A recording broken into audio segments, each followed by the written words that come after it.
Yo, yo, what is going on, everyone? Welcome to another episode of Culture Attack right here on Spotify, YouTube, TikTok, and all the other places that you are listening to on. Appreciate you guys listening as always. Appreciate it. We have so much news to get into in such a short time just because this news keeps on trucking no matter what. You know, the world ain't stopping. Um, and I am joined, as always, by my partner in crime, co-host. I don't like sidekick. Sidekick is demeaning, but partner in crime, Drew Yari. What's going on, bro? I'm good. I got home a while ago, a little hungry, but I'll be fine. I'm getting ready to talk about whatever it is we're getting ready to talk about. I'm kind of excited.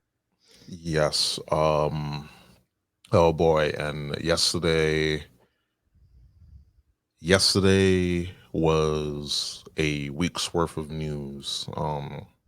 As if anyone's been living under a rock, uh, Donald Trump was at a rally in Pennsylvania yesterday afternoon, and um, I mean the mainstream media isn't gonna say it, but there was basically assassination attempt on him.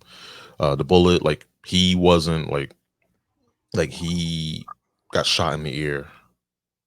The media, like some of the mainstream media was saying that just by a centimeter. Some saying a centimeter, some saying an inch. More leaning more towards centimeter.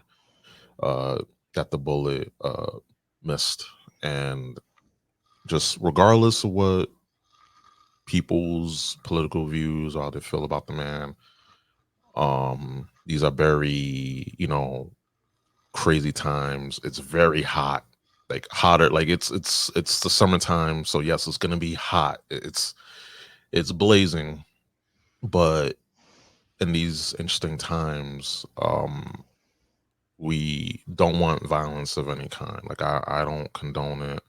You can be quote unquote worst enemy, and I wouldn't wish that because what does violence bring? Just more violence. And vengeance brings more vengeance. It's just a circle of hate. I don't condone that. Like just too much of it. And we're gonna be talking about that later on in the show. Also, we have talk about some Captain America, Brave New World. I mean, with everything that's been going on, it's definitely a Brave New World type of feel. The official trailer, because you gotta watch out for all these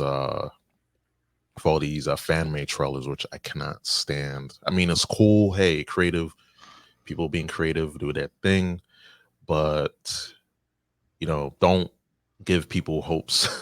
Mhm. Like I'm like Hawkeye. Like, don't do that. Don't give me hope for something good and then find out, hey, it's just a fan made trailer. I mean, hey, like Disney should hire some of these folks doing these fan made trailers because this trailer for Captain America Brave New World um saw it more than once just to have it marinate uh and get a feel of the trailer. Wasn't a big fan. We'll talk about we'll go through the trailer and then discuss, and also we'll be discussing some of the things me and Drew have been watching since we last on the show.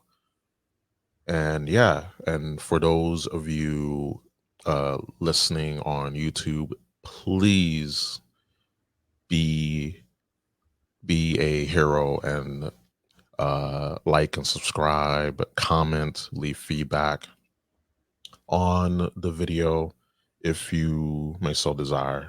I appreciate it. Drew will appreciate it. Um, our our respective pets will appreciate it if you do. Hmm. You can't say no to kittens and puppies. No, you can't because you'd be a dick if you did. Exactly. So do the things, do the YouTube thing, subscribe, like, share, comment, do all the things. It feels weird. Normally I'm watching YouTubers say do the YouTube things, and now I'm saying it, and it feels odd, but nonetheless, all feels inside. Um, definitely give feedback on Spotify and follow our TikTok page at Culture Attack, YouTube channel at Culture Attack, and Instagram follow at Ruben Prime Media. I'm gonna be posting all the shorts onto that Instagram handle, so definitely uh, check it out.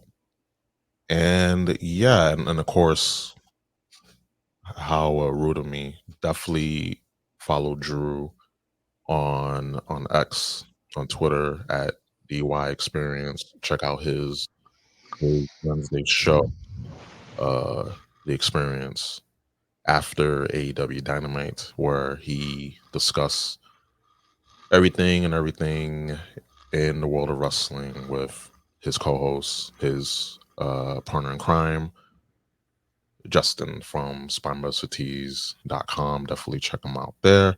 And check out Drew's Wednesday night show. You don't want to miss it. So let's get into it. So Captain America. We finally got a trailer for the next Captain America film. And we're gonna watch it and dissect and discuss, and we're almost 2 minute trailer. Hmm. Um, before we do that, what is your overall thoughts on the trailer? I'm a little mad that they didn't stick with the original title, New World Order. I mean, it's like, come on, Yeah, a New World Order. It's like you can't. I mean, maybe they changed it because it's maybe a little too on the nose, or maybe they just didn't want to associate it with wrestling. Because probably. it's Yeah, like when you hear New World Order, you can't help think about the NWO. But I don't know. But I mean, I like the trailer. Um, it gave me Winter Soldier vibes, but then again, so did Secret Invasion, and look how that turned out. Um, so again, and with any of these Marvel things, even for Deadpool Wolverine, I'm going to be cautiously optimistic. Um, because another Marvel trailer came out this week. But yeah, with we're going to stick to Brave New World. But yeah, just I thought the trailer looked good. Um, I'm going to give Anthony Mackie a chance because I like Anthony Mackie. Um, and then just seeing Harrison Ford take over as Ross, I think is pretty cool. Even though we're probably gonna end up hating Harrison Ford, because he's probably gonna be a dick in this movie and in other movies. But yeah, yeah, yeah, I thought it was a good trailer. It's weird that they're calling it a teaser because it's like more than usually a teaser is like what, a minute or yeah, less than a minute. yeah. Yeah, if it's like more than a minute, if it's like 90 seconds or 2 minutes, it's not a teaser, it's a trailer. But It's a trailer. Yeah, I get why. I guess it's a teaser because they don't want to show you too much. They just want to show you enough. But yeah, me and RJ we're very worried about this film because the director of the film doesn't have a good track record of making good films. oof. Yeah, he made the Cloverfield Paradox movie, which was I haven't seen it, but I heard it's bad. Yeah. Um, I saw it. It was uh, it was a film. It was a film. yeah, yeah, that's being kind, but Yeah. and then just hearing the stories behind it that like they didn't just do reshoots; they reshot the entire movie Hmm. Hmm. because Kevin Feige was like this script sucks. Uh, it tested poorly with was it early screening, so they had to reshoot the whole movie essentially, which kind of goes, it shows you what I know about movies because like they balloon the whole budget with all these reshoots. Yeah. Like it's not just a thing because like Marvel movies, it's not unknown that they do reshoots. Because usually in the past, it's like, hey, we can't get this certain actor for this scene, so we need to wait until this date to be able to shoot them. Whatever. In this case, it was they had to reshoot the whole movie, and the alleged budget is somewhere in the area of like 250, 300, which is just like, oi. Um, Yeah. at best, it's like, can we at least get a good movie? If we can at least get a good movie, I'll be fine with that. But yeah, you're gonna go ahead and hit the trailer, so hit the trailer Yes, sir. or play the trailer. I mean, Let me and we gotta talk over it because YouTube, yeah, the YouTube. Yeah. Wilson, nice thanks for coming transition. in. Well, thank you Yep. for the invite, sir. I have It to was admit, I'm still Harrison getting used Ford. to the new look. They said lose the mustache or lose the election. Like, did you You get and it? I haven't always agreed in the past, but I want to make another run at making Captain America an official military position. And if we disagree on how to manage this situation, then what happens? Giancarlo. Work with me, Sam. We'll show the world a better way forward. Hmm.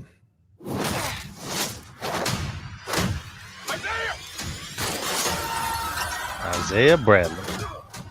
Yeah. I like A that. lot of Sir, your inner circle's like been flashing compromised. lights. Either you can't see that. I mean, I like you that. don't want It's to. pretty cool. What if it's a trap? Yeah, the new Falcon, Global power is shifting. the leader. You're just a pawn.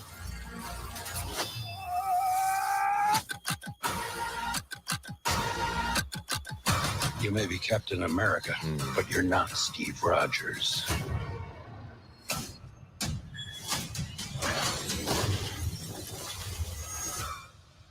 You're right. I'm not. No, you're not. That was pretty cool. It was like one of the only cool things. Oh, hush. Yeah, being honest. And then we got the Red Hulk. I kind of wish they didn't show that, but that's just me. Yeah, me too. Because it's like, well, like now we know. So that means if they show this, then that means it has to be something else like big that they're keeping under wraps until people go and see the movie. But Mm-hmm. like we can go like here. Someone's dying. Yeah, of course someone. Well, it's a political thriller, so someone always dies in a political thriller. Yeah, like all this, like the cherry blossoms. That's Red Hulk. It's just green. It's just green screen. I don't think so. No, it is green screen. It's going to be half and half because this looks like they're sticking with practical effects and or what do you call it, on location shooting with a mix of a CGI. But yeah, that does It's a lot of CGI. I miss the days with. Well, Winter Soldier had CGI. Well, yeah, but and it was like less budget. That film was much cheaper than this, even counting for inflation. And I was like, and the thing is, they reshot this whole film, not part of it or one, two scenes. They shot the whole film. Mm-hmm. So not only you're dealing with, like you mentioned earlier, the balloon um, budget for the film initially, then they reshot it. I don't know. I'm just not optimistic about this film because this film has been just in development hell for a long time. And then when you got to reshoot the whole film, not just parts of it, that means it was bad. I'm Yep. hoping that this film is better than what we're gonna get. You know, regardless of the name of the title Hmm. of the film, but I just hope the film, you know, is decent. You know, I like Anthony Mackie, Yeah. but I just again, I just don't see this like being like this film has to be. You can't fuck up Captain America. I mean, Steve Rogers, Captain America, Uh, you can't fuck him up. well, no, the character in general, like, because this is, he's taking the mantle. So it's just like I liked Winter Soldier and what do you call it? Falcon and Winter. I like the Falcon and Winter Soldier show, even though there were some things I would have done differently. But it's just now he has his own movie. It's just him on his own because I think Bucky is going to be in this movie for like a little bit, and then he's going to do the Thunderbolts movie. So this is Falcon Sam Wilson on his own. So it's just I didn't hate the trailer. I thought it was a pretty good trailer. Then again, they can still make a good trailer, and the finished product is going to be hit or miss. But like, I'm I'm kind of on the side with you in a sense where even I just mentioned our friend RJ. Like, we're very not even cautiously optimistic. We're just like we're worried Hmm. almost because it's not like you don't want the film to be good. It's just we do want the film to be good. It's just like when you're hearing everything behind the scenes, and it's allegedly going to have this huge budget because they had to reshoot the whole movie because it was just that bad. It's like, yeah, that's all we're hoping for. It's just a good movie. Like, if it doesn't make its money back, fine, but it's like as long as the movie's good, then that's all we really care about. But No, at this point, the movie has to make its money back, and you got marketing, advertising, like right. that's part of the budget, and that's the thing. So when you have these ballooned movie budgets, it's really concerning just for the fact that it's almost a $300 million film, and it's like it should not be that expensive, even with inflation. Allegedly. I mean, I guess, yeah, allegedly that's how the budget's going to be. But I guess we won't find out till next year. So it's supposed to come out on, I think, Valentine's Day. Yeah, February 14th. Hopefully it's not a Valentine's Day massacre, because like oof. Steve Austin versus Vince McMahon from Yeah, 1999. But yes. anyways, yeah. Again, I just want it to be good. That's all I care about is that it's good. Yeah, I just want the film to be good and to make its money, but we'll see as you know we get closer and closer to the film's release and we get more news. Um, Like, but doesn't yeah, go ahead. I was gonna say, I hope it's a thing of like he's Captain America, not Clarence. Yeah, um, we wouldn't want Eminem uh in the film just roasting him too, because that would be terrible. Like that was one death. Like when Eminem, when B Rabbit destroyed Papa Doc, aka Clarence, that was his first stuff, and then he became, he was cast as Falcon, and now he's Captain America, so that's the second death. If this film does not do well, this is his third death, and Mhm. as they say, death comes in threes. Um, and speaking of uh deaths, through all the chaos yesterday, um, two people passed away. Um, it's like this crazy trend. You got Richard Simmons Yeah, saw passing that. away. Yeah, and there was someone else that passed away. She was Shannon Doherty Shannon Doherty, Charmed and 91210 fame, passed away.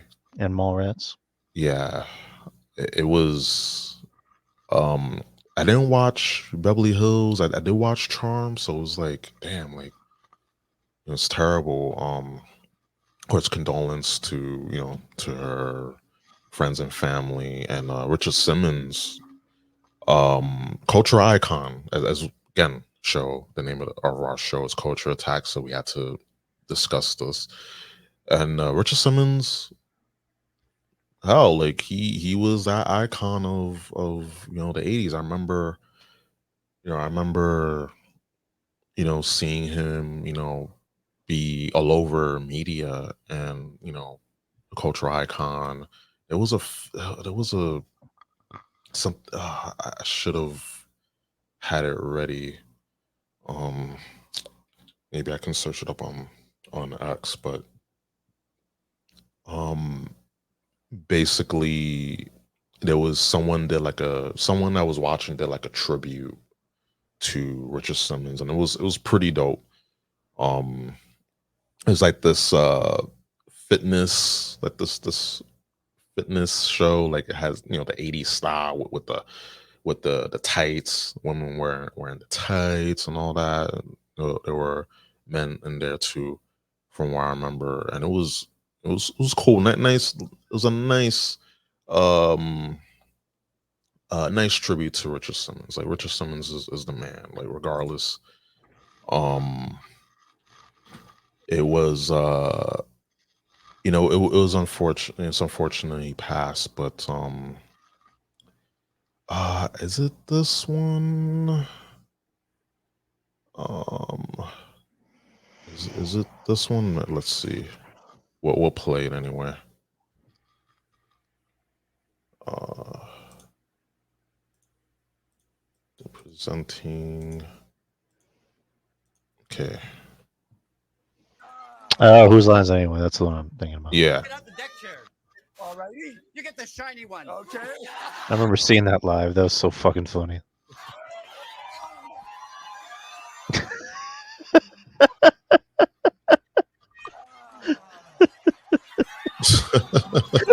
I love this show.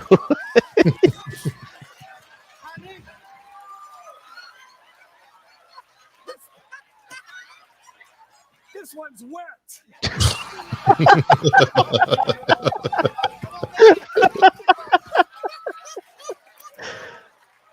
Oh Lord. Well, you know what? Why don't we jet ski? I'd love to.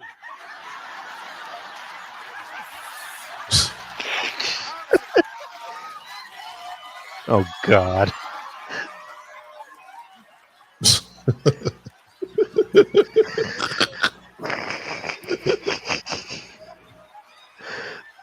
Oh Lord. Oh, God.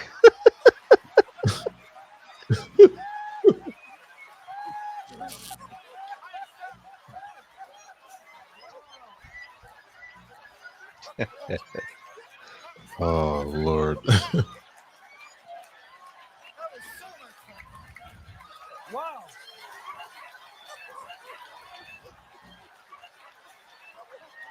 Okay. Oh, that's it. Okay. That was Oh so. Lord. No, let me like that. Yeah, it's unfortunate his passing, but of course it was hilarious. Again, cultural icon, and it's yeah, again, condolences to his family and his friends, but we have all the funny moments immortalized, in time. Um, so worry not, like worry not, like we are. We have all these memories, all these funny moments. Like, this was funny. Like I forgot about this one. um, but yeah, rest in peace, Richard Simmons. Um, we can. How much we got? Okay, 26 minutes. We can watch the. I know there was another trailer for Deadpool Wolverine. I could search it up. Uh, let's see.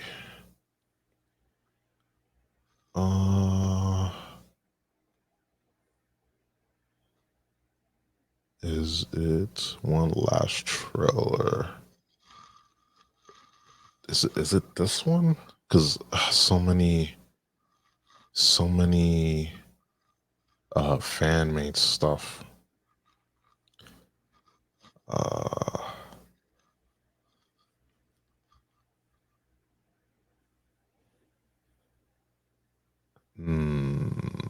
No, I think that's definitely fan made.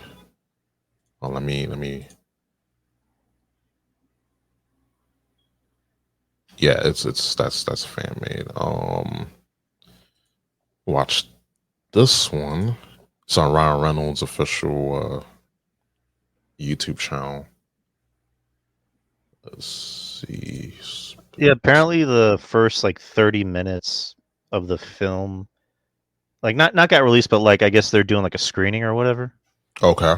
And like they only put out like the first 30 minutes of the film because they really want this shit to be as discreet as possible because they don't want people leaking or, putting shit on the internet, which they're gonna do. But yeah. Oh yeah, I saw this one, The Bachelorette. Yeah, let's play. It's a minute, so we'll play this really quick. I can't do this. Oh, no. Yes, you can. What the hell am I even doing? You're explaining to Bachelor Nation why our movie is the perfect date movie while holding this. Oh, I love the smell of sunflowers. I'm not doing either of those. Yes, you are, because you are a confident, powerful person. And 18 to 49-year-old women are super important demo for us. No cap. What? No cap. What does that mean? It's what all of my fellow Gen Zers say. Slay, FR, trauma, Genergy, 4-hour work week, quiet quitting. Look, the point Jeez, is... I'm outta here. All right, stay off camera. I'll handle this. Hey Nation, Deadpool here again to tell you that our movie has everything you love. We really zoom into complex relationship dynamics. There's ample amounts of cheeky humor, and in the end, well, I'm not gonna lie, it was quite a payday for us. You promised me The Bachelorette was coming. I made a lot of promises, buddy, and I'll tell you, you are delivering. Come again. Nice. Oh man. Oh yeah, the Gladiator 2 trailer came out. I heard a lot of people were pissed off at that. Yeah, it was. It's Yeah. basically just like, hey, here's a film about Rome and let's put hip hop music in it, and CGI Rhino. It's like, okay. Okay, I'm a glutton for punishment. Okay. And I'm hungry, so we're gonna watch it. We're gonna watch it. It's IGN, and okay, just trailer montage. Just getting our reactions. Okay,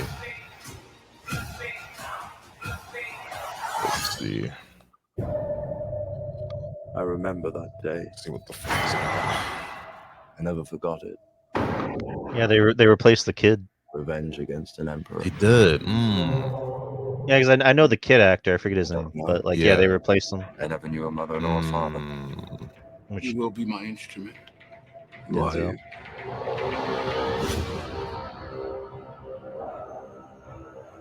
Nice to see Denzel. The greatest temple Rome ever built. The Colosseum. Because this is what they believe in. Power.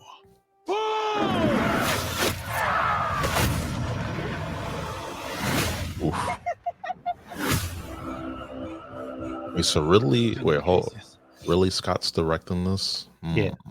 Okay. Yeah, he directed the first one, so he's Okay. Joseph Quinn. Rome has so many subjects. It's been a minute, so it's been a minute since watching the first one. That's why. She must feed them. They can eat war.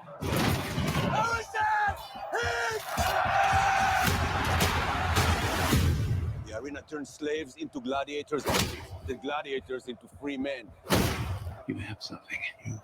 I knew it from the start. Did you now? Rage. That rage is your gift.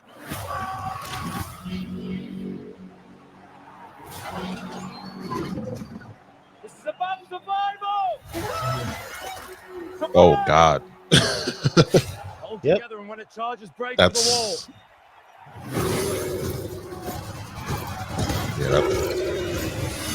That's terrible looking. How do you get a rhino into fucking Rome? That's my question. Yeah, aren't rhinos indigenous to Africa? And if you ask Ridley Scott, his answer would be like, "Fuck you, that's why." Yeah. But I mean, Didn't the first one have a lion? yeah, they had a lion in the first one. So Why not just bring back a lion? Like, I don't know. Would satisfy this. Yeah, I guess they wanted to be like big. Like, oh, we gotta up it. General will do. Gotta up the Rome must fall. I need to only give it a push. insanity.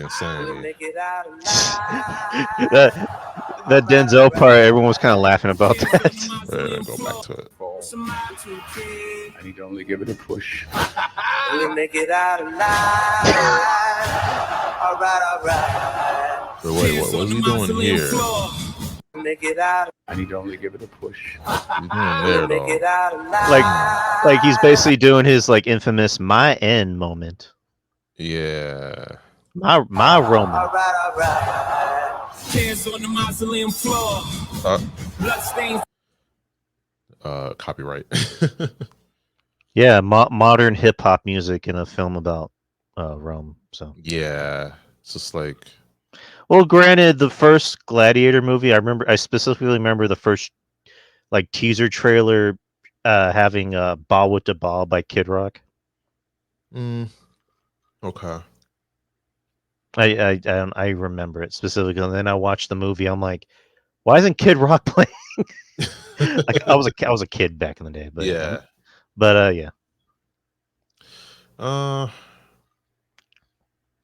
mean, besides the hip hop music, it's like, I was never that big of a fan of the first Gladiator. I just thought it was okay at best. yeah. I think, what is it? Russell Crowe, didn't he win Best Actor or something for that movie? Yeah. Okay. Russell Crowe. Shouts to Russell Crowe. Yeah, so that's Dan. We went through three trailers. But yeah, just my reaction to the trailer, because it's my first time like seeing it in full. Besides the hip hop music, I just don't feel much of anything. I mean, wait and see until the film comes out. When does it come out? November, I think. November 22nd. Okay, yeah. So, I mean, we'll see. We'll see how it is. I'll more likely go back and watch the first one again, to get a refresher. And more likely, a lot of things retconned or changed up from the first film. Don't have much of opinion on this. I mean, it's just another movie. Just, hey, let's just put out a sequel just for the sake of putting out a sequel. So we just gotta wait and see. But yeah, any thoughts before we go to the next segment? Yeah, I don't think anyone needed a Gladiator sequel, but yeah, my sentiments exactly. Okay, so on to the next segment. So Variety released the streaming original charts presented by Illuminate, and it's pretty telling info. Like, I love graphs, so that's why I wanted to talk about this. So from Variety, like I mentioned, see the most watched streaming originals every week based on data sourced from Illuminate's film and TV streaming viewership product. Find out what people are watching on Netflix, Hulu, Apple Plus, Apple TV Plus, and more. So streaming originals from June 28th through July 4th of 2024. Our show, we talked about this before the show started, and I feel The Bear is the best show on streaming on TV. Well, streaming TV show is one of the best. Just because I guess it's just something refreshing. It's not, anything um superhero related. It's just like hey, it's just a group. It's just a main protagonist dealing with real world stuff, and what he does affects the people around him. And I think that's something relatable. You got to have things that are relatable, on a ground level, on a grounded level. And because of that, it's ranked number one on streaming original television. It's on Hulu, by the way. If you haven't had the time to watch The Bear, definitely check out The Bear. It's Culture Attack, Drew Yari and Ruben Prime approve. We give it the stamp of approval. Right, and we hardly agree on anything, but we agree that The Bear is great. Mm-hmm. And funny thing, you recommended the show to me, and I was like, okay, I'll watch it. And then I did. Yeah, you did. You Oh yeah, the show. Yeah, I did. Oh, okay. Yeah, yeah. You I mean, it was one of the earlier Culture Attack episodes, and he was like, "Yo, you got to watch The Bear." And I was like, "Okay, I'll check it out." And then that one episode where Carmy just loses it, just everything that could have went wrong. Marcus was just Marcus. Marcus, man, I felt bad for him. Sydney, oh Lord, it was just. And then Richie gets stabbed in the ass. Yeah, which I learned something about that scene. Apparently, they did like a lot of takes for that scene. Yeah, because they were trying to like see what's the better reaction for Richie, and they went with the take that we ended up seeing, which was him going, "Of course, I got stabbed in the ass." Yeah. Because I guess they wanted something more like genuine, not just him going "ah," like they were just trying to go for different takes, and then they went with the one, like, which is I think is more like better. Cause that seems like something I would do, where like the whole day is going to shit, and then I get stabbed. I would probably be like, "Of course that fucking happened." Yeah, because why the fuck not? Oh man, that episode just like oosh. Yeah, that gave me like grade 8 anxiety just watching that. I was like, Jesus Christ, man. And that's exactly what happens in a kitchen setting, like exactly that. And it illustrated like perfectly, like just what the mind of a chef, like, and it just at any point, just bedlam can happen. And I'm glad that we had like the origins of how Carmy became like the man that he is and all that. I love a lot of the origin episodes to get more of a feel of Carmy's family, Sydney, Richie, Marcus. I like the episode when he went to he went abroad. That was good. Yeah, that I like that episode. Like that was pretty dope. And then Sugar,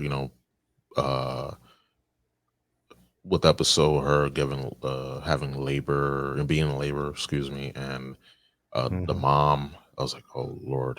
That was that episode was stressful, but it ended on a high note, which, not gonna lie, I had a tear or two. You got sand in your eyes, Drew. Come on. I had sand in my all this sand. But yeah, just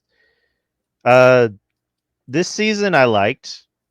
Obviously, I probably liked it the least, but mostly because it felt incomplete. How far have you gotten in this season? Oh, I'm ready. I'm done. Oh, you finished it? Yeah, I finished it. Yeah, I finished it. Okay, good. So yeah. spoilers. Yeah.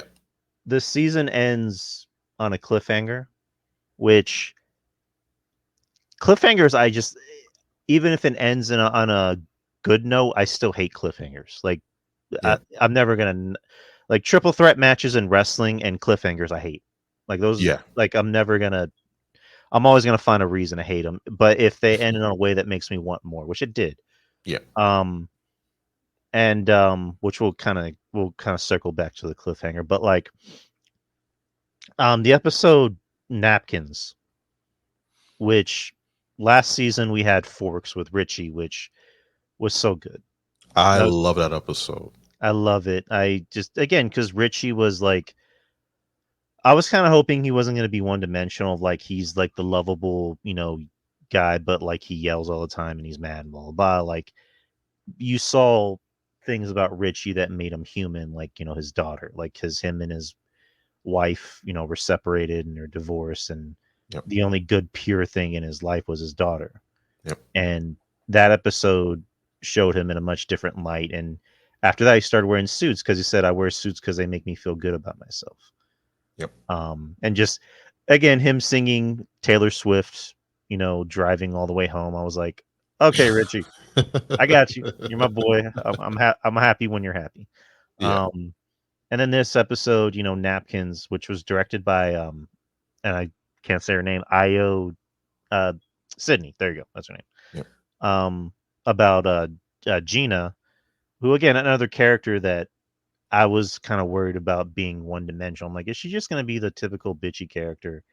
And then you start to see more about her, and you start to see that there's more to her than that, especially in this episode. And this episode was hard to watch because I've been where Gina was at, where I didn't have a job. Yeah. And I kept trying to go to other jobs and I kept getting turned down. Especially the one scene where she goes to that one place where she's like, I'm here for the free interviews, and the guy's just being a fucking, cunt, telling her, oh, the interview's already ended. But they say it on the website, oh yeah, we need somebody to take that down. And I'm like, oh. Yeah, that pissed me off because like when I mentioned earlier that the show deals with relatable things, like that right there is what, especially nowadays, a lot of people are dealing with, just looking for work, looking for something stable. And she had all that experience with human resources and payroll and all that. And it was like, oh, I'm sorry, you need a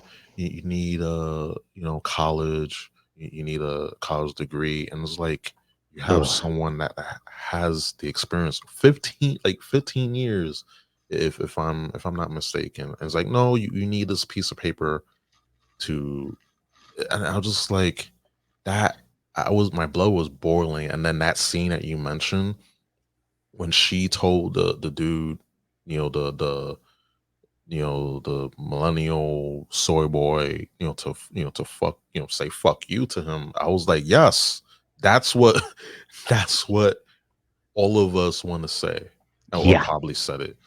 And that's relatable. And because of that, like, again, another good origin episode. I love the episode, like when she got to work at the beef, and we got to see, John Carmy. Bernthal. Yeah, John Bernthal, like he's still the Punisher to me. Which like, does that guy ever age?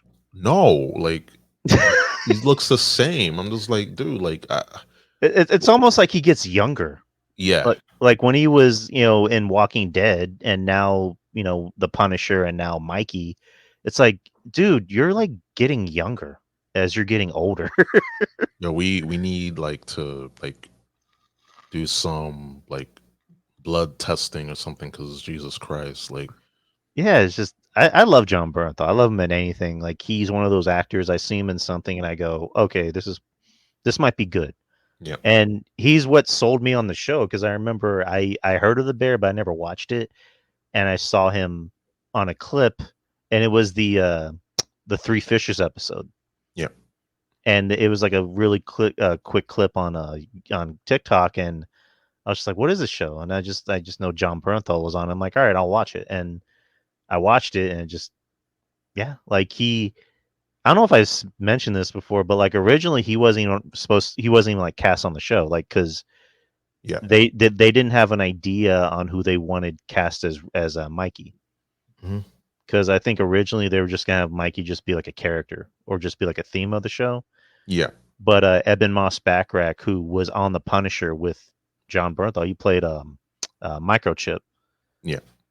Like he was, I think he kind of threw out the idea of like maybe I can get him on the show, but he's a movie star. I don't know if he'd want to be on the show. And just John Bernthal has no ego when it Yep. comes to taking on roles. Like he doesn't care about money. I mean, he cares about money, but like at the Yeah, same yeah, yeah. time, all he cares more about the character, which is why I have more faith in his Punisher run, currently, but that's neither here nor there. But yeah, just Yep. like it was good seeing, John Bernthal back in this role. Um, just it just made me happy. I'm like, this is where she meets Mikey, and this is, her loyalness to Mike is, because he gave her a job when nobody else would. Yep. That's why she's so loyal to this restaurant. So, but that was such a good scene. Not just Mikey, but just the other cameos that we had on this season, which we're gonna talk about right now. I mean, the one I think I liked the most was Josh Hartnett, Yeah. who's playing Richie's wife's new husband. Because I like Josh Hartnett. I I like seeing him in anything. I'm glad he's kind of getting his renaissance. This comeback tour essentially because he was in he along with like every other actor in Hollywood was in Oppenheimer. I thought he was really good in Oppenheimer. Um, he's going Been a to be good another film. movie Yep. called Trap, which I Mm. really want to see. It's Shyamalan, so it can be hit or miss, but I'll watch it because Hartnett's in it. Yep. You get to see creepy Hartnett. Yeah, he was in it, and when he came out, I just went, "Hey, my boy!" And it was a really good scene. Um, and then the other cameo, John Cena, which I Yeah. I liked how they did that cameo because you just saw like the back of him, and he just turns around to the camera. I went, "Are you fucking kidding me?" I said, "Are you kidding me?" John Cena's on the bear, and he fit on the show because like they didn't try to make him do something that he couldn't do. Which I'm pretty sure John Cena can do serious acting, but like for the most part, it's like he plays one of the facts, Yep. and that's the comedic relief on the show is the facts. And he came in and he just basically played himself, and I thought it was great, and it fit with the tone of the show. It didn't like mess with Carmy or Richie's tone or anything. Like it fit because he's like doing all this like crazy stuff, and Richie's in the back going, "Dude, can you chill? Like, can you chill the fuck out?" And it worked. So I love seeing John Cena on the bear. I did not expect it, and I love that I didn't expect it, and it worked. Um, and just yeah, just what do you think about those cameos? Yo, I thought those cameos were dope. Just because it added a element to the show, and especially John Cena. John Cena's part was was hilarious. Like I think he excels in those roles because he likes to have fun. Like it just looked like he was having a good time doing that. During that scene, and yeah, like I think the cameos is just the icing on the cake that made each episode uh felt like a big deal. Like it's like it's episodic of course, but it felt like its own thing for me. And of course just John Bernthal, John Cena, like, and all the others um definitely helped like made the show. And I'm excited for season 4. Like I'm strapped in. Like I had to catch up because I was like he was telling me, "Yo, Ruben, you watched The Bear yet? You caught up?" I was like, "No, didn't get around to it." He was like, like, dude, like," and I was like, "Okay, okay, fine." And then during the holiday, because I had a whole bunch of days off, I was like, "Okay, let me catch up." And it's I think season 3 is just one of my favorite seasons. Like season 1 will always be like, of course, the first season is always good, but it's something about um season 3 with all the origin episodes, the Forks, Napkins. I think Forks is one of my favorite um episodes, and Oh yeah. besides season episode, was it episode 7, episode 8, where Carmy just like that episode was so trippy. I was just like, okay, what's going on here? And you just felt the tension. Like I like that, kind of like what made us like the boys. Right. Perfect segue. Uh, with Homelander, with the fact that he was, every time he got on film, he got on camera, things were tense, and you never know what he can do. And it's like everyone, like literally, like what Paul Heyman said to what's his name, like when Stone Cold comes out, like pretend you have a pencil up your ass, and had that reaction. It was like kind of like that. Right. Yeah. So it's like, that's what I loved about of the Bear. That it just tense moments. I mean, pencil aside, the tense moments, the character development. Um, I also really liked in the last episode the interaction with Carmy and his former chef, Joel McHale, or the I guess the character Joel McHale played, which yeah, it's just Joel McHale. I'm used to him just being like a likable guy in any role he plays. In this show, he just plays a fucking asshole. yeah, And I like that he just like, it's almost kind of similar to Homelander in a sense where he's just so matter of fact about everything. yeah, Like he's the abuser, and like the person that he abused is like telling him what you did to me. And he's like, before you got here, you were just an okay chef. After you left, you became one of the best chefs in the world. yep. You're welcome. And it's just like, I can relate. Mhm. I'm just pouring my heart out to this guy. Like Carmy's like, I have anxiety attacks, I have depression, I have nightmares, I can't even fucking sleep. And he's just like, whatever. Like, Like he okay, does. cool, like cool story, bro. Like I'm gonna go take a piss now. Like, it's like, damn, like that was cold, but you, if he would have just went and apologized, like, hey man, I'm sorry, like it would have been like, what? Like, no, like it wouldn't have made sense. So it's like, yeah, like he needed to be that asshole to solidify, just with everything that Carmy's been through throughout this series. It made it felt like, okay, like that's we met this character in the flesh. Like we will only see him in flashbacks. So when Carmy saw his the chef, the teacher, it was a big deal, and just got him riled up. And to just confront him like that took balls. Just say, hey, like you did this to me. You like fucked me up like mentally. And then for the chef to say, well, hey, I mean, you wanted to be the best. I made you the best. You're welcome. Now I'm gonna take a piss. And it's like just a matter of fact. I was like, that's ice cold. Ice cold. And I like that. I Yeah, like that.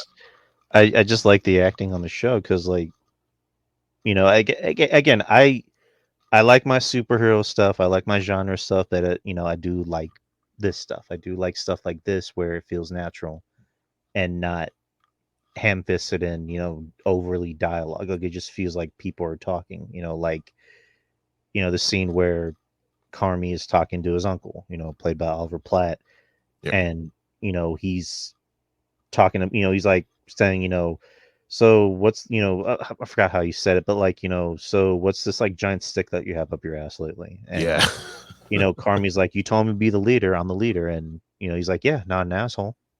Yep. And then Carmy just has that look of like, huh, yeah, you're right.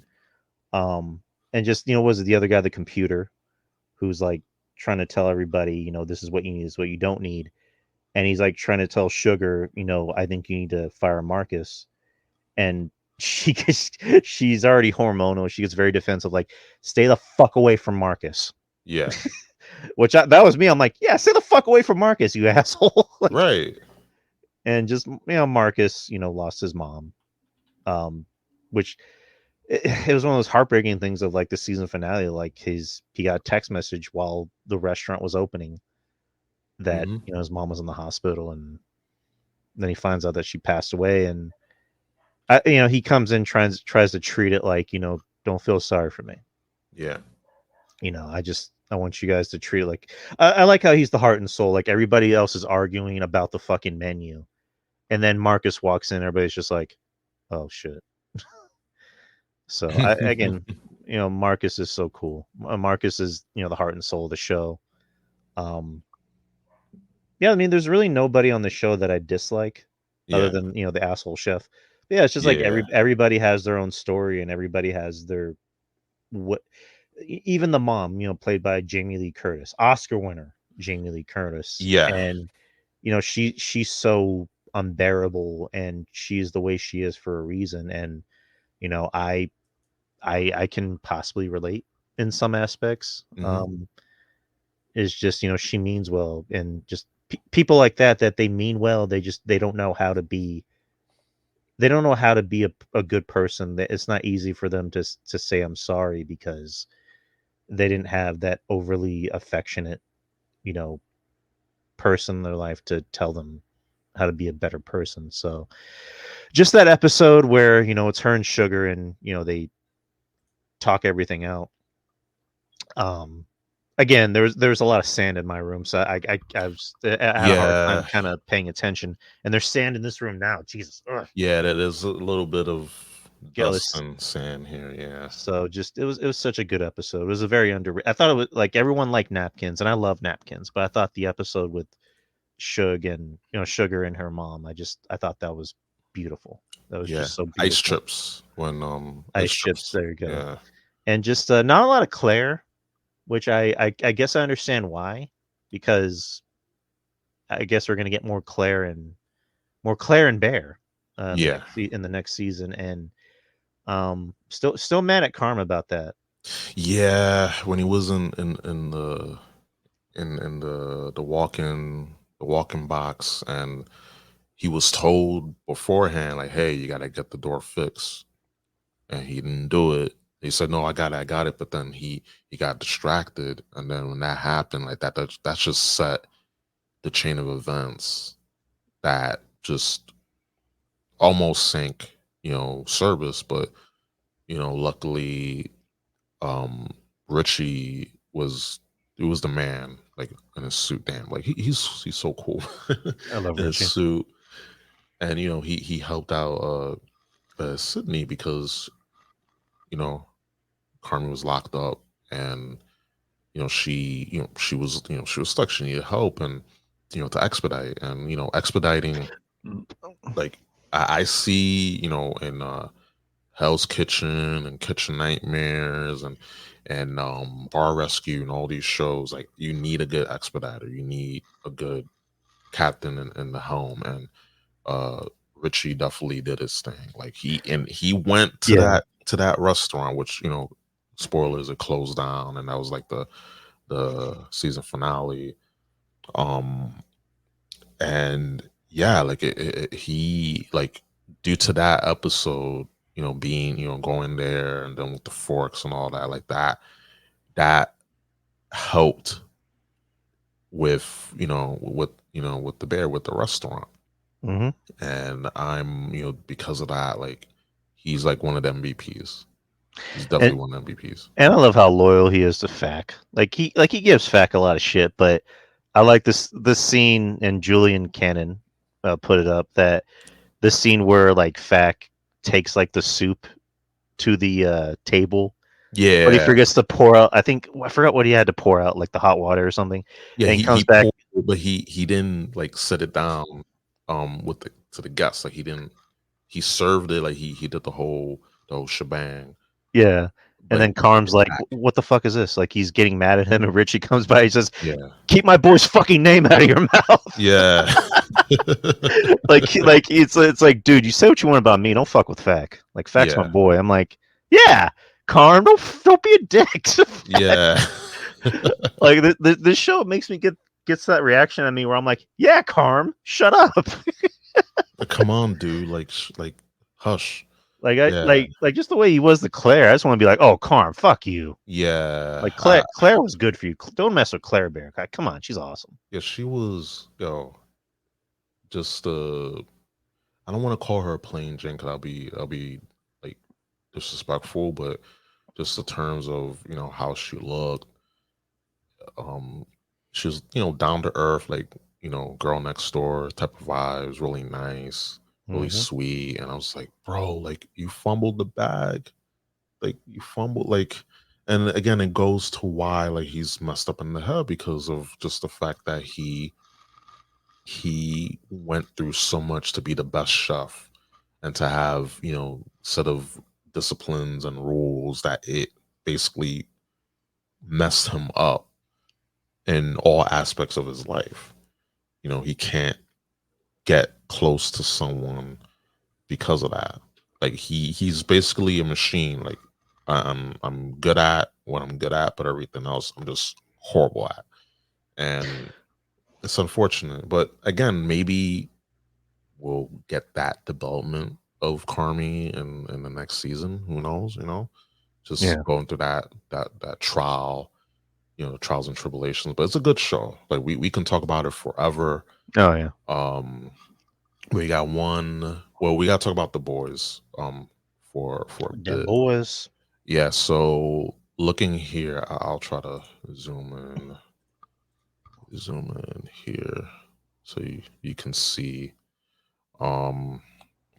So yeah, the Boys. So like we mentioned with the Bear, it's on Hulu. Estimated minutes watch 1.2 billion minutes. Mhm. That's amazing. And the previous estimated minutes watched 126.5 million. And love those numbers, 829%. And it's a good show. Like the numbers don't lie. And to quote Scott Steiner, they spell out disaster for you as sacrifice. Yeah. Um Mhm. but then The Boys, it's number 7. It dipped down by 5%. Um Estimated minutes watch 497.2 million minutes, and it's down from 505.3 million minutes. And like we talked about The Boys and how we enjoyed it. It's not perfect. I feel like this season's just been like on the downtrend just because of like we were talking about before the show. Essentially it's the shock and awe factor. Let's put out the most like craziest thing, and then we gotta top it. We gotta top the most craziest thing we did in this episode with the next one and the next one. And it's like it's turning people off because what got us watching The Boys was the compelling characters. I mean, shouts to A Train. Like his redemption arc is like Mm. A1. I Yeah. appreciate it.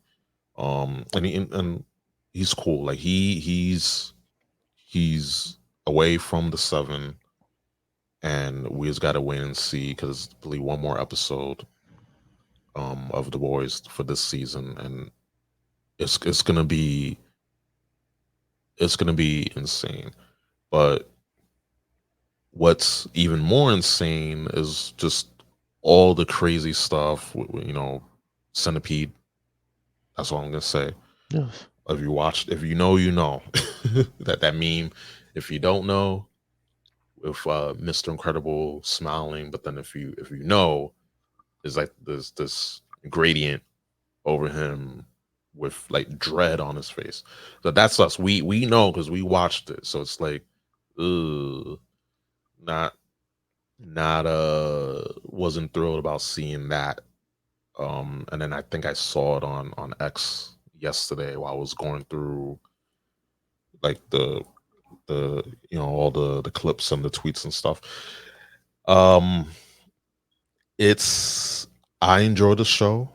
I know you enjoy the show, regardless of what they're trying to do with the show, with it being just to put Republicans and Trump at in a negative light, and it's like, why not go with the source material, have a good TV show, enough with the shock and awe shit, enough with just the gross, and then with haven't even mentioned just the torture scene with Huey and him being Ugh. tied up, and yeah, and then the dude just lost his father, and he was trying to help his father come out of the coma, gave him compound B, which Butcher did warn him don't do it, but he did it because it's his father. We get it, we understand, and that was messed up. Seeing what he did, his father killed a few people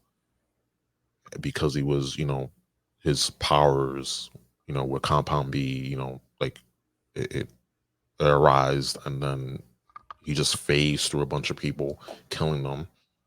It was messed up. So seeing that, dealing with his mother coming back, dealing with that, his father having to, put his father down. It was a mess. And then just for him to be put in that situation, dressing up as a web weaver, and web weaver was disgusting. That's fucking. That's He's so gross. fucking gross. It's gross, bro. Like I was like, I'm glad Homelander killed him. Like I was just clapping. I was like, thank you. I don't condone you killing all those other people, but just this one exception, because that was gross. Like even Homelander was like, "Yo, like, bro, what the hell? Like, it was gross. Like, just like farting out Webb, and then just killed him. Just the way that he just ripped them in half. That was pretty sick kill. But um, yeah, like I think if like you mentioned, the show was very subtle about what with the parody of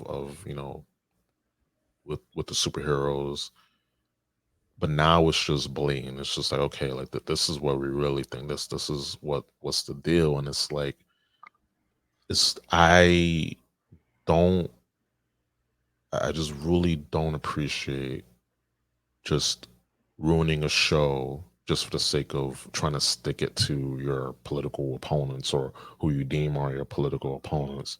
Because I just want to be entertained. Yeah. And so far, while there was some highlights, like I enjoyed Jeffrey Dean Morgan's role. Who's basically just playing Negan? Yeah, pretty much. Like it's just Negan. This is an easy paycheck, but of course, like Jeffrey Dean Morgan puts his all. Like I like him as an actor. Yeah. But yeah, it's just like, hey, just play Negan. Yeah, cool. Like, do I get my baseball bat? It's like no, Jeffrey. All right. But it's all right. Daddy's home. Yeah, that was I love that scene. But yeah, like that Kamiko, like she's awesome. Yeah. She's amazing. And then with Frenchie is like, bro, like it's like, oh, so I guess I'm gay now. And it's like he told his lover, oh, I was the one that killed your parents long ago, and then the dude just beats the shit out of him, and it's like, what do you think was gonna happen? And it's like, okay, I'm not gay anymore. And it's like kind of left. It's just, I think he's bisexual, but no. I mean, yeah. I mean, I hope it's just him being bisexual, not being, into animals, because that line that he said, like, Surely this man is no condition to fuck a sheep. yeah, it's like how you know what condition you need to be to do so, Frenchie. I don't know. Like But it was a funny line. It was a like funny line, though. Frenchie's done some shit. Yeah. I think we've all kind of like figured that out. The Frenchie's done some shit. Mm-hmm.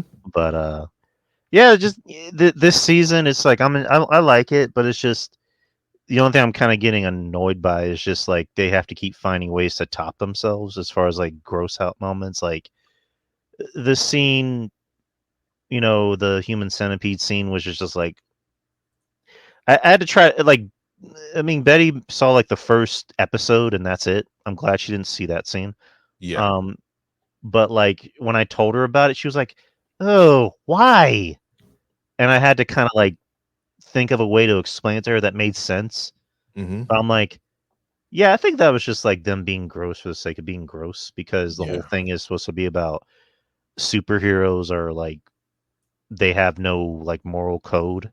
Yeah. But it's like that's just weird. Like that's just gross. And then I had to see, then like the dude was naked for the rest of the episode, and you had to see his dick. And he played Yeah. he played God on Supernatural, which is just fucking weird to think about. But Really? like, yeah, Mm. like well, but like Eric Kripke, who's the showrunner, created Supernatural, and then basically a lot of the Mm. actors that are on the show are on Supernatural, like Jeffrey Dean Morgan, Yep.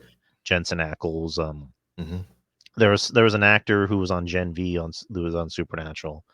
Um, I already said Jeffrey Dean Morgan. Yeah, that actor that just the Human Centipede one. Like Yeah. he played a character named Chuck on Supernatural, which ended up being God.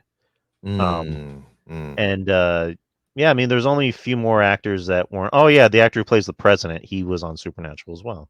Yeah. Okay. Okay. Yeah. There's only a few because I think I know Jared Padalecki is rumored to be in season 5. Mm. Because like they really want to get him on. There's like a few other actors that haven't been on the show yet, but I know they're doing a Gen V season 2, so you're probably gonna see more actors on there. And then they're doing a Boys Mexico, which that could be interesting. Yeah. But yeah, just going back to the season, yeah, just like the whole like let's just be gross for the sake of being gross. That kind of rubs me the wrong way because I'm not a prude, but after a while, it's just like, ugh. Like, do we have to be gross with every character? Like, why can't we just get a character that's not gross? Yeah. Like that's why I like this redemption arc with A Train, where like he's a good person and he's always been a good person, but it's just like he's always had this like thing hanging over him where it's just like I can't get out of here, even if I wanted to. Mm-hmm. And now he is, and now I'm scared for him because it's like now he's gonna die. Mm-hmm. And then same thing with Maeve. Like Maeve got out because she knew this shit was not good, and she knew Homelander was a piece of shit. Yep. So it's just just Web Weaver. Like that was just gross. Yeah. And also I'm glad Maeve got out though. I'm glad she got out. Yeah. And then what's her name? Jesus, forgot her name. Miss Lobotomy. Sage. Sage, yeah. Sister Sage, yeah. I was like, it was just how they did it, and just I mean, listen, I'm I dabble in the realm of kinkiness, freakiness, but just lobotomizing yourself to get your rocks off. It's just I have a limit. that was pretty wow. I was like, whoa. Like, I mean, And again, then they could do it because they're on Prime Video. So yeah. And then the scene with the octopus, that just made me sad. yeah, that's oh Lord. I Which was I forget the pissed. actress's name. What is her name? Hold on, let me She played see. the ancient one in Marvel. Uh, She always plays Boys weird roles. Like Octopus voice. Uh, Chase Crawford. no, that's Deep. The actress who voiced the octopus. On it, it's spelled. Hold up. Tilda Swinton. There you go. Tilda Swinton, yeah. Yeah, like I like her voice. She's good. Like, and it's weird because Chase Crawford didn't even know that was Tilda Swinton until like because like when he would film his scenes, it would just be him doing his scenes, and he wouldn't like hear the voice. Yeah. And Eric Kripke told him, "Oh, by the way, Tilda Swinton's voicing the octopus," and he's like, "Are you fucking kidding me?" But yeah, like that scene was just that made me sad. Yeah. And it just like I only watched it once, and like when I was like watching other reactors watch the episode, I had to skip over that scene because I'm like, that makes me sad. Yeah, that sucked. I was like, not like happy about that. No, of course it's the Deep. The Deep is a piece of shit.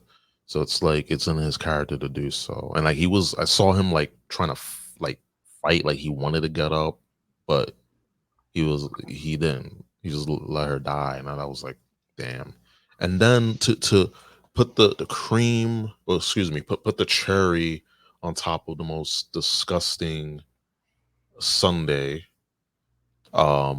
is this, and we're gonna play this. oh god,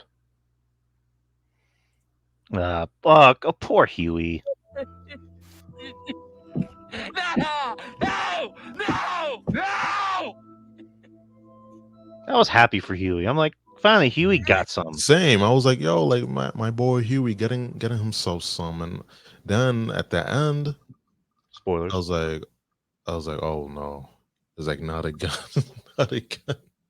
Like, Not Jesus again. Christ, can Huey just get a Huey? I have a feeling Huey's gonna die too, because like Huey just needs to catch a fucking break, and Yeah. oh boy, and then maybe some theory, throwing out some theories. Maybe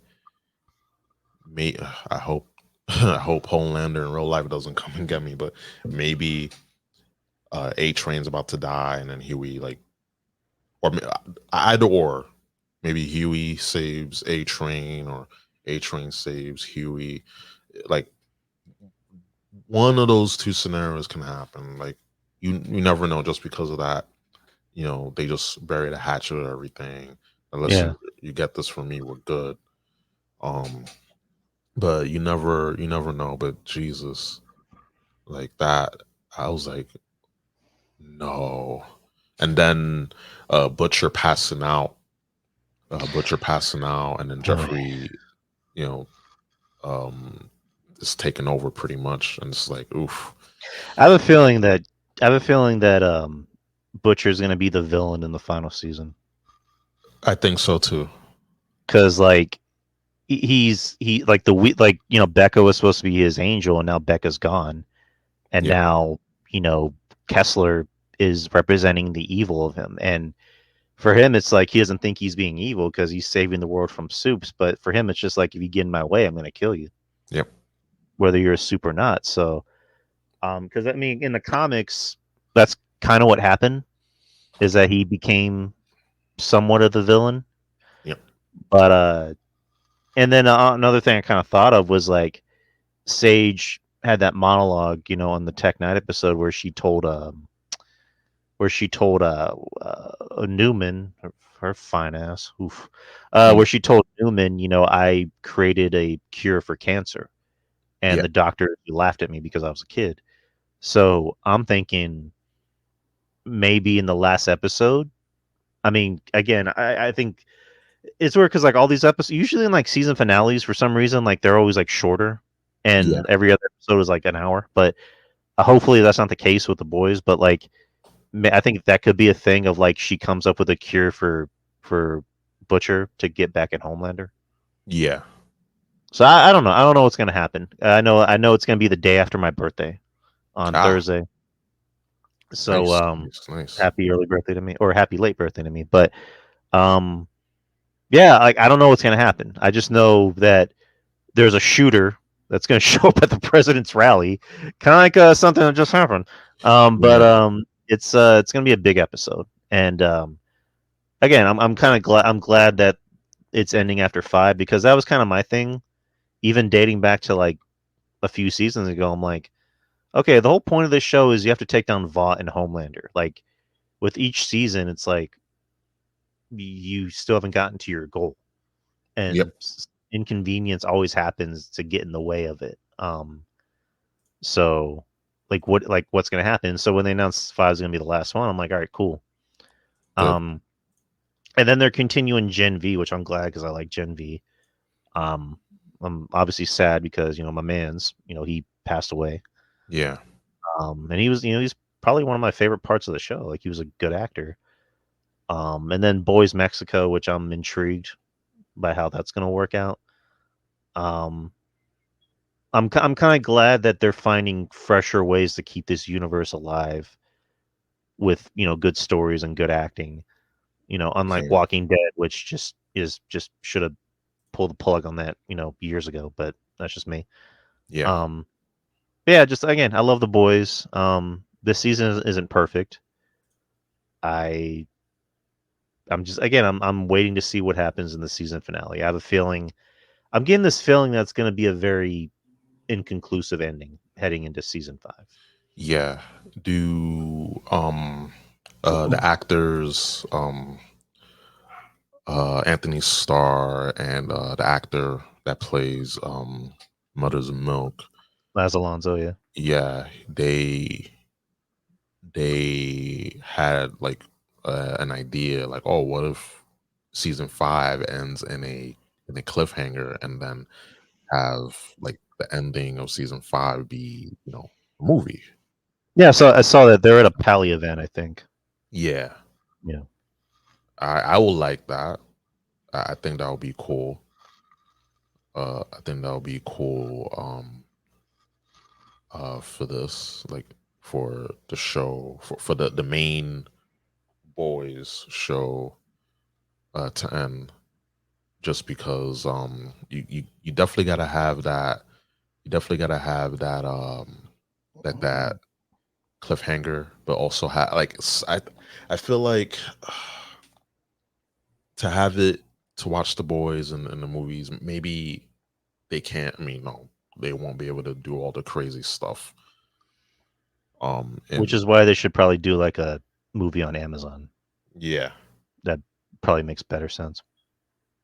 yeah, I definitely think that's the way to go. Just the Amazon film.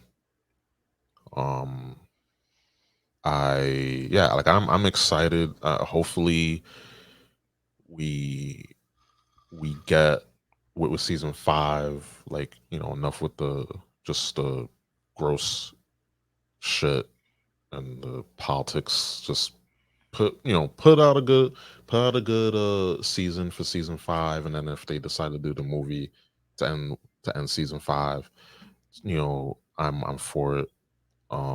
Like while we both enjoy the boys, like it's not all good. Like Yeah. just the like it's still being watched by a lot of people, but there's definitely a drop. Yeah. There's definitely a drop. So and then like you mentioned, the next episode is dealing with a presidential assassination for the boys. So it's like which what was you gonna say? Which another thing that plays into it, because I just remembered it, is the starlight that we got at the end of the episode is the shapeshifter, and Yep. she's supposed to be, or that shapeshifter, whoever that is supposed to be the one that kills the president. Yep. So that creates even more of a ruckus, with Starlight and Starlighters. So I don't know, this next episode, like I'm getting the feeling that's gonna have a very it's gonna have a cliffhanger because there's just so much going on. Yep. And the boys, we say what you want about it, like they always find a nice way to end end each episode, especially season finales. So I don't think they're gonna rush this because this is obviously gonna play into season 5. However it ends. So I don't know. Like I'm highly anticipating how this season's gonna end. Yep. Jesus. Um, yeah. So yeah, and that brings us to. Let me close this. Yeah. So that brings us to the the main event, the crescendo, the big the big the big tomato. Um, so as everyone's aware of, yesterday afternoon there was a Trump rally in Pennsylvania, and someone opened fire at Trump, uh, grazing his ear. If his head was like turned straight ahead, we would have been talking about something different. And he did survive. He's okay. And they got the shooter. The shooter was on the roof. And this is where it gets all gray and murky because normally, and I'll play this. We can close these two. Normally here we will present this. So normally, when there's like an attempt on on a president's life, here's what happens. This is Ronald Reagan, by the way.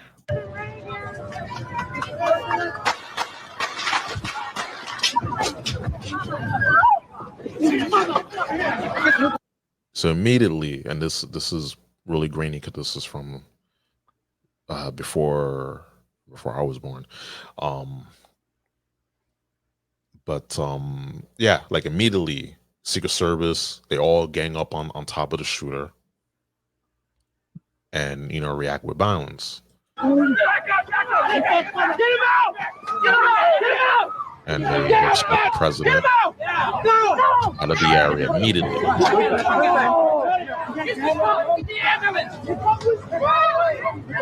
And they got this dude here has a damn, they weren't playing. But yeah, like it's like this is what's supposed to happen, and this happened in Washington D.C. by the way. So then, yeah, and someone on the comments is like, "Yo, like the Secret Service was strapped." Where is that? Where is that? Thought I had it. Thought I had him queued up. Thought I had it queued up here. Get the initial but okay, here we go. Okay, pause it. Boom. All right. Apologies. I'm supposed to be a professional at this, but I didn't. I thought I had the clip queued up. So this is what happened.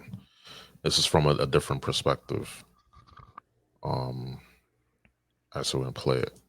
To our country, probably 20 million people. And that's a little bit old, that chart. That chart's a couple of months old. And if you want to really see something that's said, take a look at what happened. Yep. Yep. And it doesn't show it because, of course, like a normal response is, hey, you duck down. But Secret Service came and they had Trump, like they were like covering him. And, normally when, someone is, trying to, shoot or harm the president, they just Secret Services come up to the stage and escort him. They all huddle and escort him right out immediately. And this was just pretty interesting. I mean, photo op, one one thing, regardless,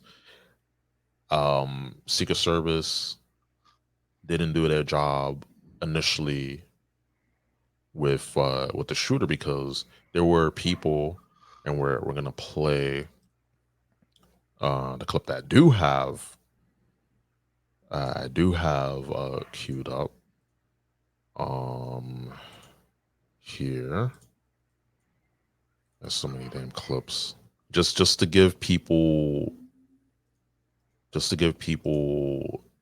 an idea what's going on. So this is from the BBC, not that BBC, the news network. Okay. Okay. Like we don't partake in the BBC. Anyway, so there's an eyewitness here, and we're gonna play it.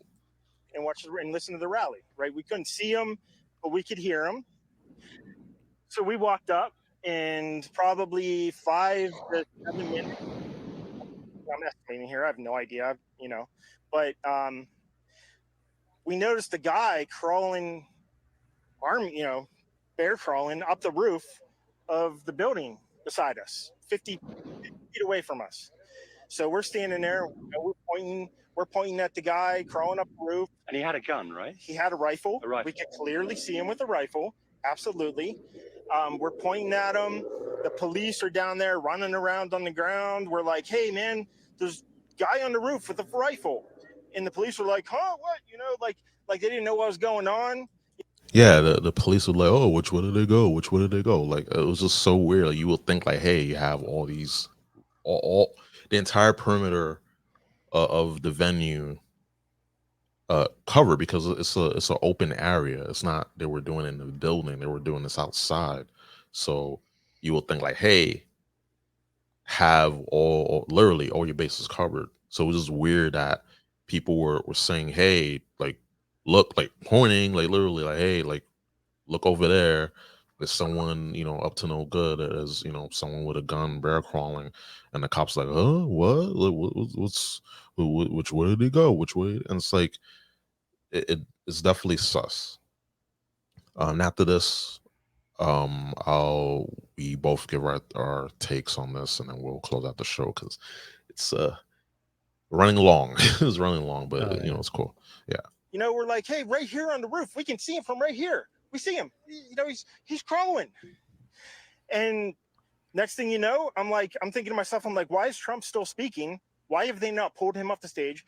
I'm standing there pointing at him for 2-3 minutes. Secret Service is looking at us from the top of the barn. I'm pointing at that roof, just standing there like this. And next thing you know, 5 shots ring out. So you're certain that the shots came from that guy on the roof? 100%. 100%. And he was up there for a couple of minutes. He was up there. You saw him up there for a couple of minutes. Absolutely. At least 3 to 4 minutes. And you were telling police in the Secret Service. We were telling the police. We were pointing at him for the Secret Service, who were looking at us from the top of the barn. They were looking at us the whole time when we were standing by that tree. Could they see binoculars? Could they see him? Probably not, because the roof, the way the slope went, he was behind where they could see. But why is there not Secret Service on all of these roofs here? I mean, this is not a big place. Did you see, I mean, obviously everyone, when the shooting started, everyone was very panicked. Did you see what happened to him at all? Oh, yeah, they blew his head off. Okay, sorry. Secret Service blew his head off. Okay, just be careful, because we don't quite know who's watching, but you're pretty sure they shot the guy? Absolutely, 100%. Okay. Yep. You saw that happen? Yep. Okay. And C is like, you're supposed to, like, immediately just rush off stage. But I think at that time they're already, pop the guy. But it's just so weird that in any other situation, just grab the president and go. Just you're ready in the in the SUV, like, you're already gone. And to me, it's just a lot of these things don't add up, and also the many bad takes that I've seen people, bringing up, and it's like, you can say what you want, but it's still a bad take. It's like a few seconds left here, so. Yep. And did you see them go up to him afterwards, or? They crawled up on the roof. They had their guns pointed at him, make sure he was dead. He was dead, and that was it. It was over. All right, so that's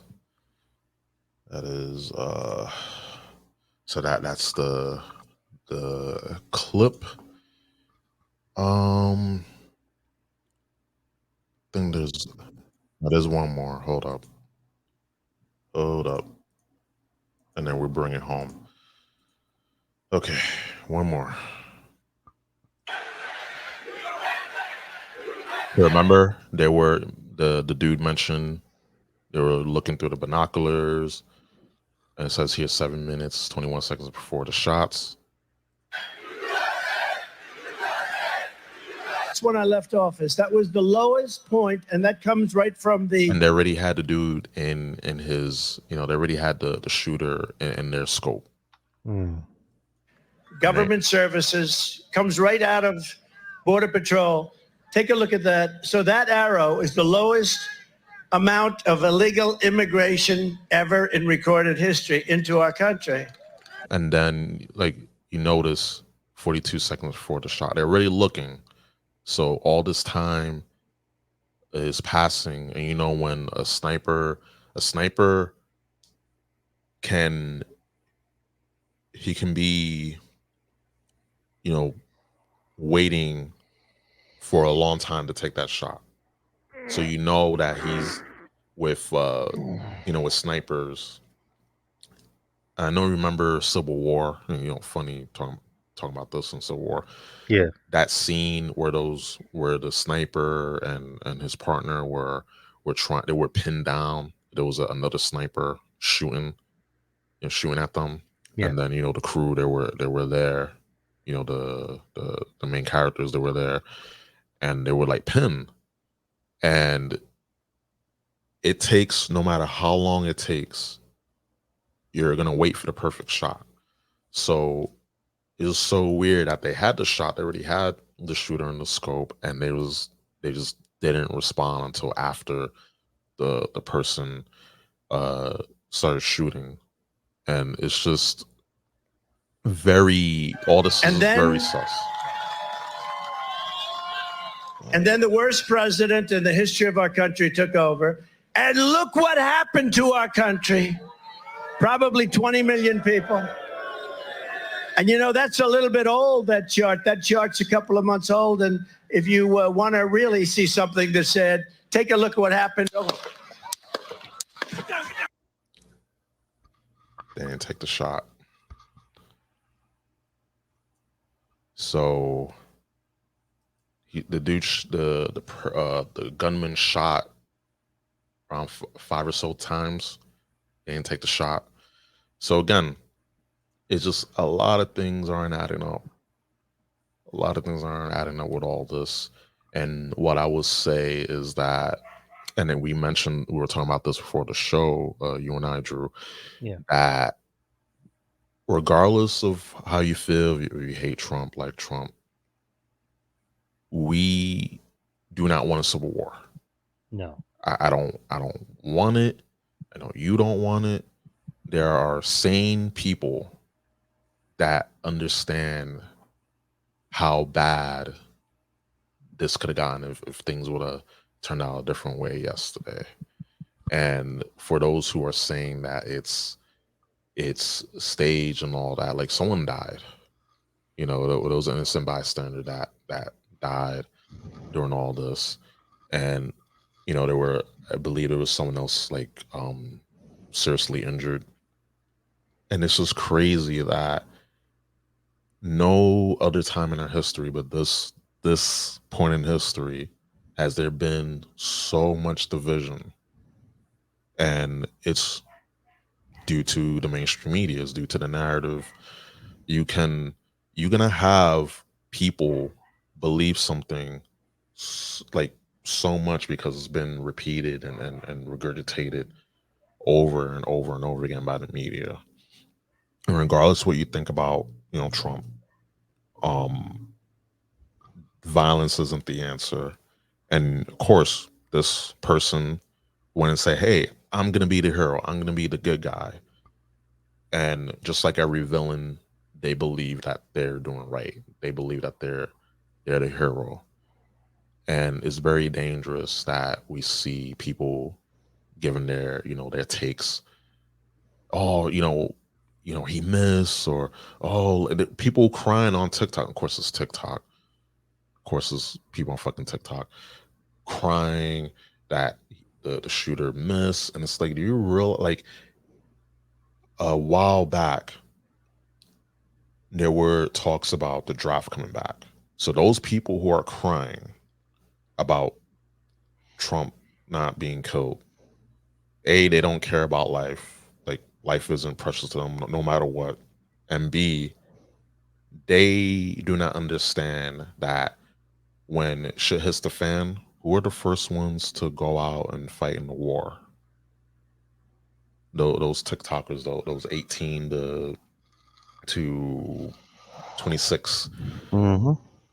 and they don't understand how real it's gonna get if shit would have went down. And pardon me for cussing, but it's just like it's real. And to me, all this is all a part of the plan. Like they couldn't they they tried to arrest him and you know deal with that. That didn't work.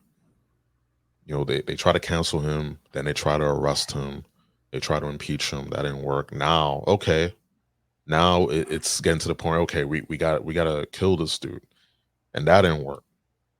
And it's pretty scary how, like in our history, I'm like in my early to mid 30s, and I just saw me, and millions of people just saw an attempted assassination live, and that's wild. Never will, like, and just in the terms of just you living life, just going through life, like never in our life we thought that this will happen, but it's happening because of how hot this election cycle is, because of the powers that be. And I got a tweet right here. um a tweet right here. So let's present this. And of course, I believe it was taken down, because of course taken down, tweet and delete. In wrestling, we like, you see wrestlers and wrestling journalists tweet something, then they'll delete it. Same thing here.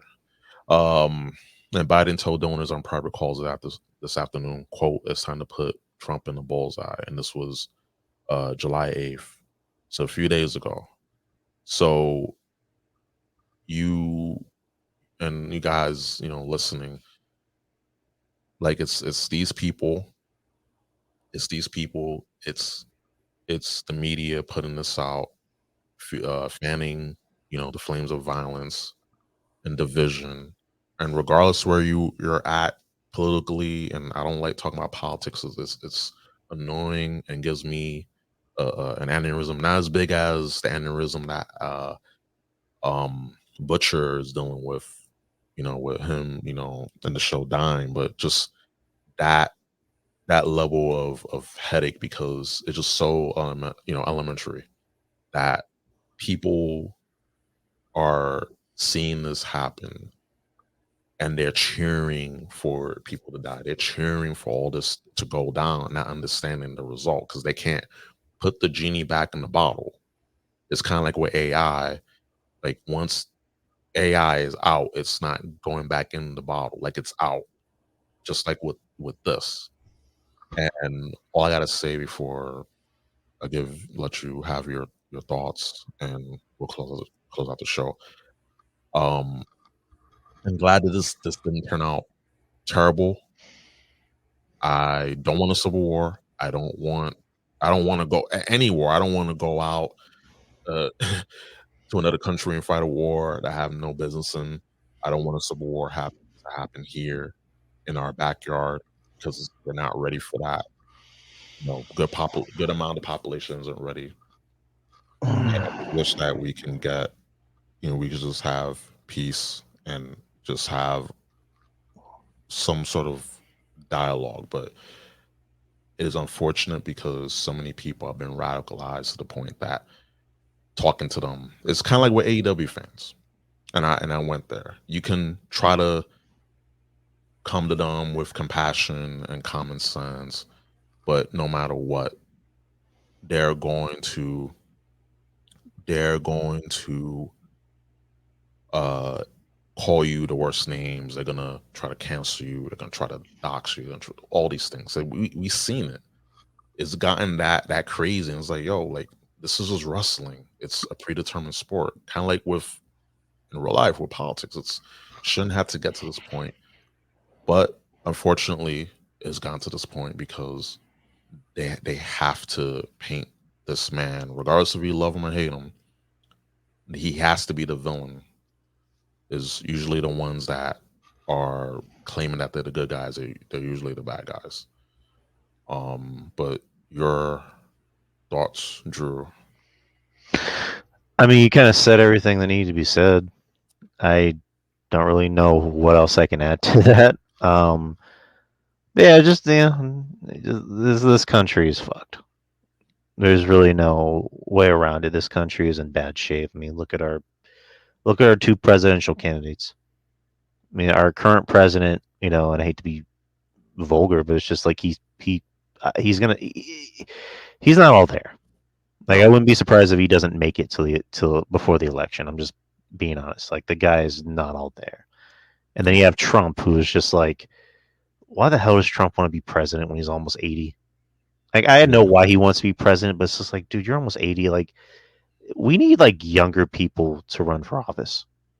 Like, there needs to be an age limit for how old you need to be to run for presidency. Like, we need younger people, like in their early 40s with like younger, fresher ideas. But it's just, we're getting this, and Trump is more than likely going to win again.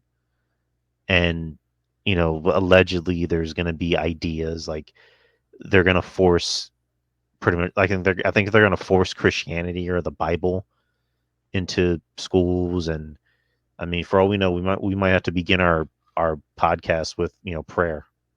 Nah, I don't. Which again, I think is a little out of left field, but it's just like, I don't know. Like, it's, well, I'll say this. I don't mean to interrupt, but this rhetoric that if Trump were to get in, then it's just going to be like, Hitler. Got to be careful because this will be uploaded to YouTube. I got to be careful. He means Johnny Hitler. Okay. Yeah. We'll go in Minecraft. There you go. And it's like this whole rhetoric that Trump is he's an evil person.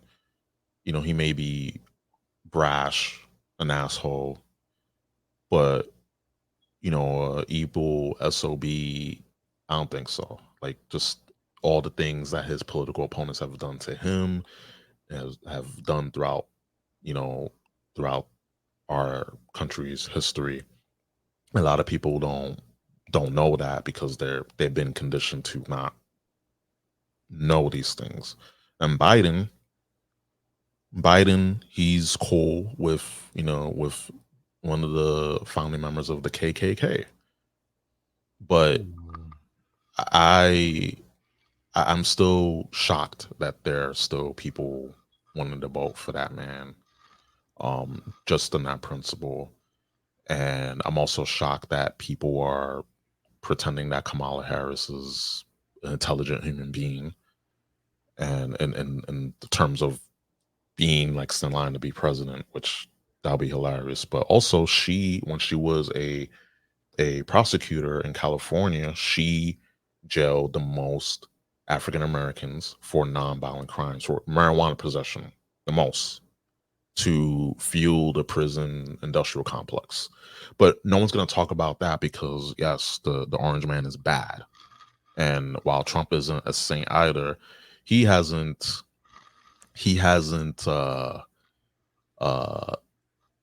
killed anyone. I mean, Hillary Clinton, like she has a hit list. She has a hit list. Right. Yeah, so that's what I'm saying. Regardless, I'm this is all in essence, it's all like I'm nervous.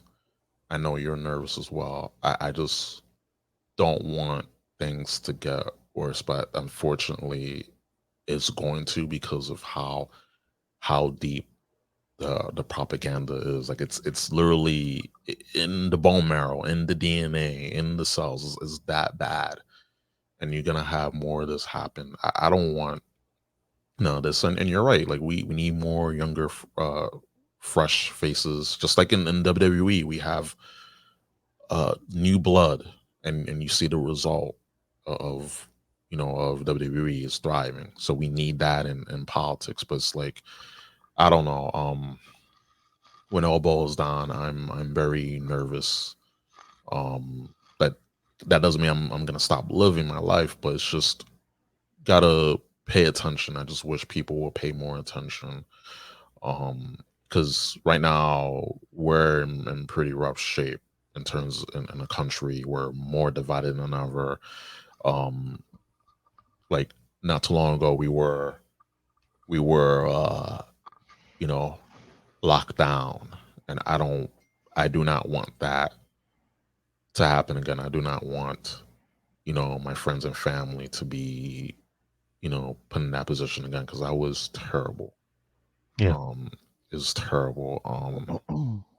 And I just want peace at the end of the day. But we just gotta wait and see. Like half of 2024 is over. We're in the second half of 2024, and it's wild. But um my closing thoughts on all this,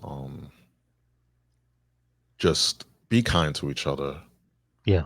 Don't get in the frenzy of being rude to each other. Don't get into the don't get into the muck of division, because it's not gonna end well for us. At the end of the day, we're more stronger together, regardless of our differences, regardless of who's your favorite wrestler, or what color or what letter you affiliate yourself with.